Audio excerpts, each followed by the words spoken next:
Hey everyone, welcome back to the channel. Today's story honestly gave me chills. My guest is my friend Ryan, and what he went through is a nightmare that could happen to any of us. Imagine this. You live with someone you completely trust, and one day, you stumble upon not just proof of betrayal, but an actual journal of it. Today, Ryan's going to tell us how he discovered that his wife cheated on him 69 times. Let's begin. Secrets of Alex's friends. I never thought I'd be the kind of guy sitting here telling a story like this.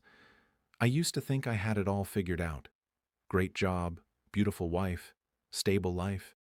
You know, the kind of picture you post online to make everyone believe you're living the dream. Her name was Lena. We met through work. She was a consultant brought in to help with a big project my company was struggling with. From day one, she stood out. Confident, funny, just the right mix of charm and chaos. She made the office feel alive, and before I even realized it, I started looking forward to every meeting she was in. We weren't supposed to fall in love. Technically, I was her boss, but after months of working late together, laughing over takeout, and sharing too many innocent looks, it happened. She quit her position a few months later, and we started officially dating. A year after that, we were married. The first few years were good. Maybe even great. But here's the thing. You never really know when the ground under you starts to crack. It happens so slowly that by the time you notice, you're already falling. At first, I thought Lena just got busier. She'd stay out late with friends or say she was working on a freelance project. She'd guard her phone like it was a state secret. But I told myself I was overthinking it. I didn't want to be that jealous husband. Then came the day that changed everything. It started out completely normal. Saturday morning, coffee brewing, sun shining through the kitchen window. She was getting ready to meet her friend, Kate. Or at least that's what she said. I was cleaning the living room when I accidentally knocked over one of Lena's old handbags from the closet. A small, leather-bound notebook fell out. It looked innocent enough. I almost put it back, until I saw her handwriting on the cover. Private. Do not open. My stomach twisted. I don't even know why I opened it. Curiosity, instinct. Maybe some part of me already knew. Inside were pages filled with dates, names, hotel names, times, notes like after his conference, in the car after dinner, number 43, risky but exciting. At first, my brain refused to process it. I flipped through the pages faster and faster, my heart pounding so hard it hurt. The more I read, the worse it got. Every page was another betrayal. Each number marked another time she'd cheated. There were 69 entries. 69. It wasn't just cheating, it was documentation. She had tracked everything like it was a science project. Some entries even included details like how she felt afterward, or how alive it made her feel. Alive. I remember standing there in silence, holding that notebook, feeling like my entire world had been rewritten in front of me. The woman I thought I knew, the woman I trusted with everything, had been living a double life so detailed it could have been a novel. When she came home that evening, I didn't even confront her right away. I couldn't.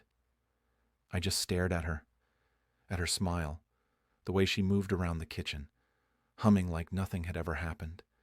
And all I could think was, how many times had she done that same smile before meeting one of them? That night, I barely slept. I just sat there in the dark, the notebook in my hands, counting every single entry again and again, hoping I had misread it. But I hadn't. And the worst part? Some of the names I recognized. I didn't open that notebook again for almost 2 days. It just sat there on my desk, mocking me every time I walked by. I couldn't eat, couldn't work, couldn't even look at Lena without feeling like my chest was caving in. Part of me wanted to burn it, to pretend I never saw it. But the other part, the part that needed answers, wouldn't let me. On the third night, I gave in. I made a pot of coffee, sat down at the kitchen table, and opened the notebook again. My hands were shaking, but I forced myself to read every word. The first few names didn't mean anything to me. Random first names, initials, places I didn't recognize. But then I turned the page and saw a name that made my blood run cold. Matt. After poker night. Matt was my coworker, my friend. We'd known each other for nearly 10 years. I'd invited him to our wedding. I'd helped him move apartments. We'd shared beers, jokes, and late-night talks about how crazy relationships can be. I remember sitting there, staring at that name, whispering to myself, no, it can't be. But the date matched perfectly. Poker night at my place. The night Lena said she wasn't feeling well and stayed home. I felt sick. Then I flipped another page. Troy, while Ryan was in Chicago. That one hit even harder. Troy was Lena's personal trainer. I used to thank him for helping her feel confident again. I'd even bought him a bottle of whiskey for Christmas. The more I read, the worse it got. There were coworkers, old friends, a client I'd once introduced to her at a company event. She had turned my world into her playground. But what truly destroyed me wasn't just who she slept with. It was how she wrote about it.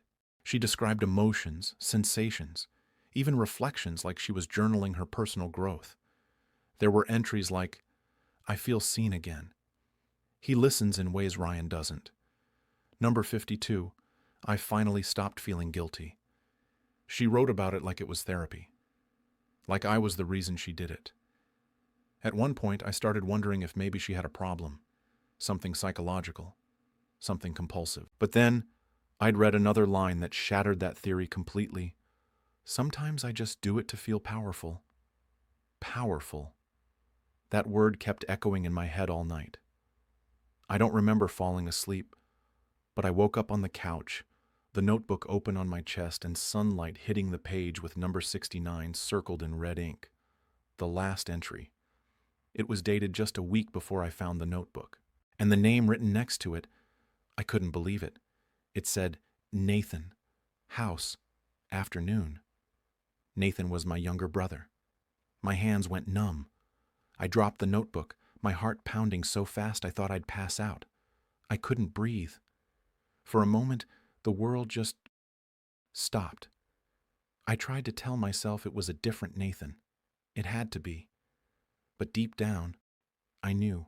She'd written the date, the day my brother came by to help fix the garage door. I wanted to scream, to break something, to erase the last few days of my life. Instead, I sat there for hours, motionless. And that's when I realized something terrifying. I had no idea who my wife really was. She wasn't the woman I met at work. She wasn't the woman who laughed at my bad jokes or kissed me goodnight. She was a stranger who'd been wearing her skin. And now that I knew the truth, there was no going back. The only question left was, what was I going to do with it? I didn't call her right away. For 2 days, I just walked around the house like a ghost, silent, hollow, and half alive. Every sound felt louder, every second slower. I kept replaying her words from the notebook in my head. Sometimes I just do it to feel powerful. It wasn't power, it was destruction, and I was the wreckage left behind. On the third morning, I finally broke. Lena was in the kitchen, humming softly while making coffee, the same way she always did. The same hum that used to calm me down now made my skin crawl. I placed the notebook on the table in front of her. She froze, didn't even look up right away, just stared at it like it was a loaded gun. When her eyes finally met mine, they were wide and wet. Ryan, where did you... Don't, I said, my voice shaking. Just don't. There was a long silence before she whispered, You weren't supposed to see that. I almost laughed. You mean this diary of betrayal? You weren't supposed to get caught, right? She reached for the notebook, but I slammed my hand over it. Don't touch it. Don't even look at it. Tears started rolling down her cheeks, but I didn't feel sorry for her. Not anymore. 69, Lena, I said quietly. You kept count. Like it was some kind of game. She shook her head. It wasn't like that. Then what was it like? I snapped. Was it fun? Exciting? Did you write about me while you were doing it? She covered her face with her hands and sobbed. But there was no remorse in her voice. Only fear. fear of being exposed. And then, as if I hadn't suffered enough, she whispered, "I didn't mean to hurt you. I just couldn't stop." That's when I realized she wasn't even sorry for what she did. She was sorry she got caught. I took a deep breath. "What about Nathan?" Her eyes shot open. "Ryan, don't lie to me." She stared at me for a long time, then whispered, "It was a mistake. A mistake." That word hit me harder than anything else. I turned away, grabbed my keys, and left. I didn't know where I was going. I just needed air.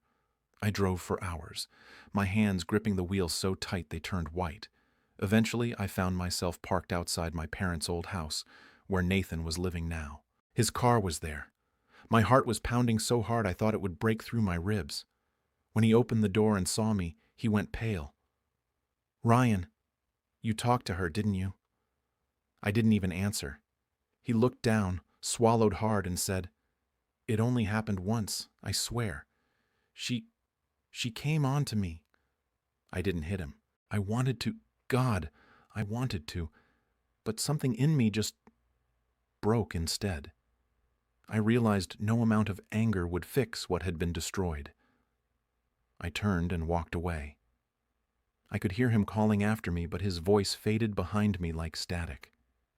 That night, I sat alone in my car for hours, parked outside the house I used to call home. The lights were still on inside. I could see Lena moving around, maybe packing, maybe crying. I didn't care anymore. I felt empty. Not angry, not sad, just gone. People always talk about heartbreak like it's this loud, messy thing. But for me, it was silence. It was watching everything you built, trust, love, a future, turn to dust in your hands, and realizing you'll never get it back. When morning came, I drove away. I didn't look back. And the strangest part? Even after everything, a part of me still missed her. Not who she really was, but who I thought she was. That's the cruelest part of betrayal. It doesn't just take away your partner. It takes away the version of yourself that believed in them. So if you're listening to this, and you've ever had that gut feeling that something isn't right, trust it. Because I didn't. And it cost me everything. And that was Ryan's story.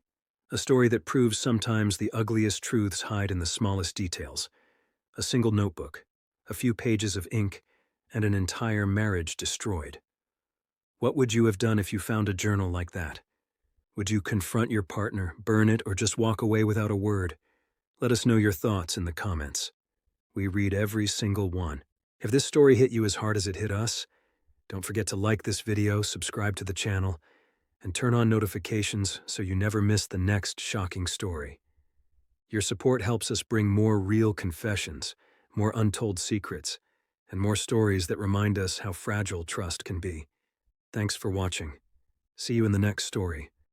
Secrets of Alex's Friends.